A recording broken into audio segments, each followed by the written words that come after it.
Hello नमस्कार। स्वागत है आपका मेरे YouTube चैनल पर।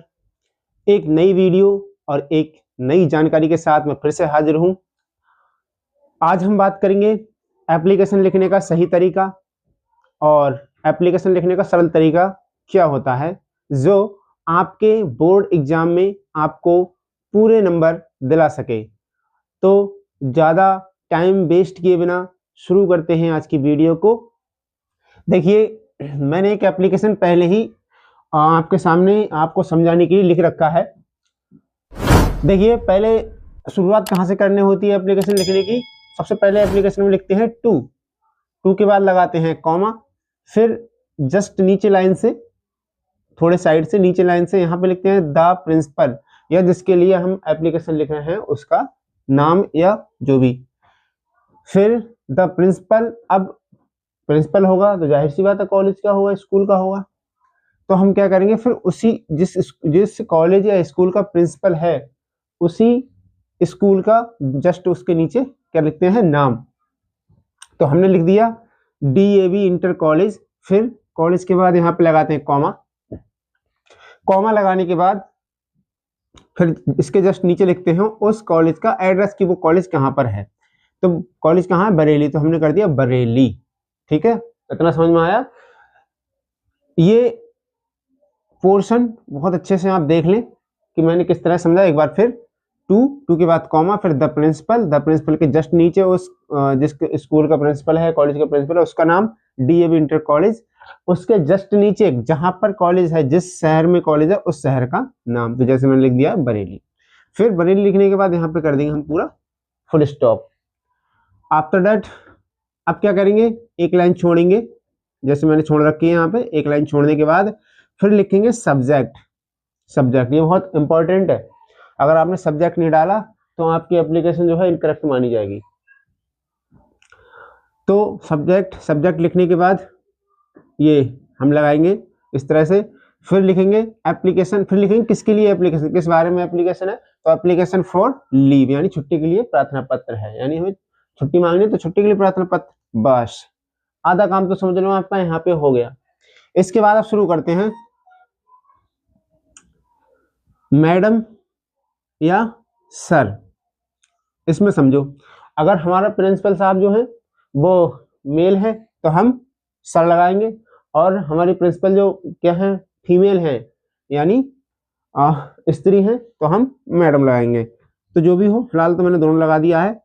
अब यहाँ पे लगाने के बाद यहाँ पे लगाया हमने हल्का कॉमा लगाने के बाद अब लिखते हैं मोस्ट रिस्पेक्टफुली। ये लाइनें लिखी जाती हैं मोस्ट रिस्पेक्टफुली।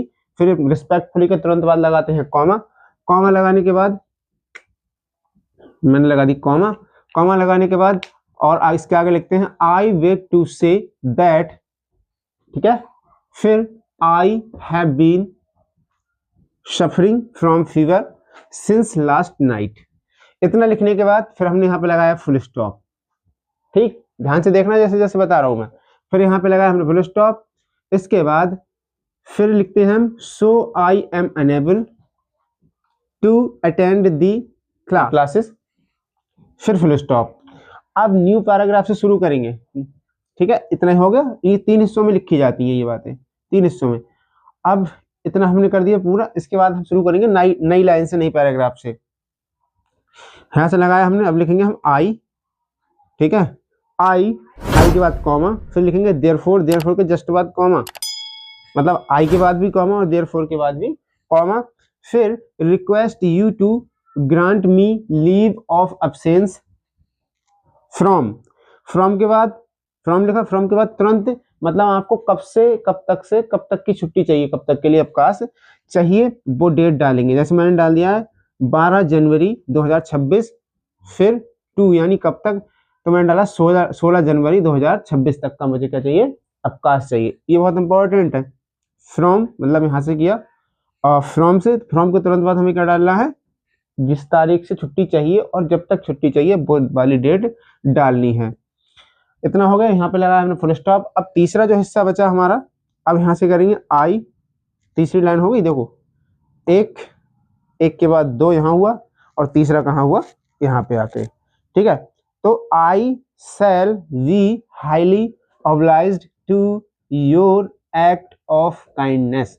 इसके बाद फुल स्टॉप लगाएंगे। और जैसे ये है, इधर डालते हैं हम डेटेड, यहाँ पर डालते हैं हम डेटेड। डेटेड डालने के बाद और इस साइड में डालते हैं अपना नाम और क्लास। ठीक है, तो हम डेटेड, डेटेड का मतलब डेट डालते हैं डेटेड। तो डेटेड का मतलब ये हो जाता है कि वो वाली डेट डालनी होती है जिस दिन हम एप्लीकेशन को लिख रहे हैं। ध्यान रखिएगा, जिस दिन हम अपनी एप्लीकेशन को लिख रहे हैं।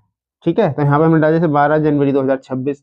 ठीक है, अब इधर की बात करते हैं। पहले डालेंगे योर्स ओबीडियंटली। इसका मतलब होता है आपका आज्ञाकारी। ठीक है, आपका आज्ञाकारी कौन, आज्ञाकारी कौन, तो नेम डाला। नेम के बाद राजीव सिंह, जैसे मैंने एग्जाम्पल के लिए डाल दिया है। ठीक है, फिलहाल आपको नाम नहीं लिखना है।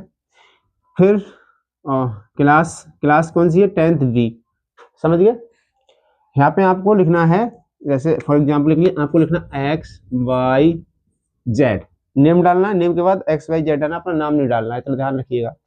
अपना नाम नहीं डालना है एप्लीकेशन में, बोर्ड एग्जाम में एप्लीकेशन लिखते समय अपना नाम नहीं डालना है। अब देखो इसमें कितना कॉमन सी चीज रहेंगी। ये चीजें, ये तरीका सेम रहेगा, बस नाम बदलते रहेंगे। जहाँ कॉमा लगना है वहाँ कॉमा लगता रहेगा, और जहाँ पे फुल स्टॉप लगना है वहाँ फुल स्टॉप लगता रहेगा। तरीका सेम होगा, बस शब्द बदलेंगे, लाइनें बदलेंगे। लेकिन कुछ लाइनें ऐसी भी होंगी जो नहीं बदलेंगी।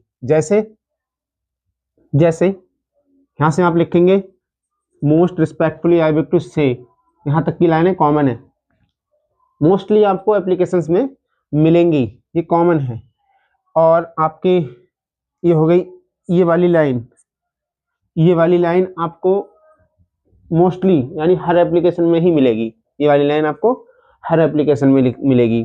ठीक है, ये डेटेड का सेम तरीका, डेटेड भी इधर ही डालना है आपको। डेट है जो इधर इस साइड में ही डालना है। ऐसा नहीं कि आपने योर्स ओबीडियंटली कर दिया इधर और डेट कर दी इधर, गलत हो जाएगा। डेट डालना है आपको इस साइड, और योर्स ओबीडियंटली ये अपना नाम एक क्लास डालनी है आपको इस साइड। तब ये आपकी क्या कहते हैं, पूरी कंप्लीट एप्लीकेशन मानी जाएगी। तो आई होप कि मैंने आपको अच्छे से समझाया होगा एप्लीकेशन लिखने का तरीका, और आपको समझ में भी आया होगा। और आप बोर्ड एग्जाम में एप्लीकेशन लिखते समय कोई गलती नहीं करेंगे। तो मिलते हैं किसी नेक्स्ट वीडियो में, और अगली वीडियो में जो हम बात करेंगे मोस्ट इम्पोर्टेंट सेंट्रल आइडियाज के बारे में, जो आपके बोर्ड एग्जाम में बार बार रिपीट होते हैं, बार बार पूछे जाते हैं। इसलिए हमारे चैनल को सब्सक्राइब कर ले, वीडियो को लाइक और शेयर करना ना भूलें। तब तक के लिए बाय बाय।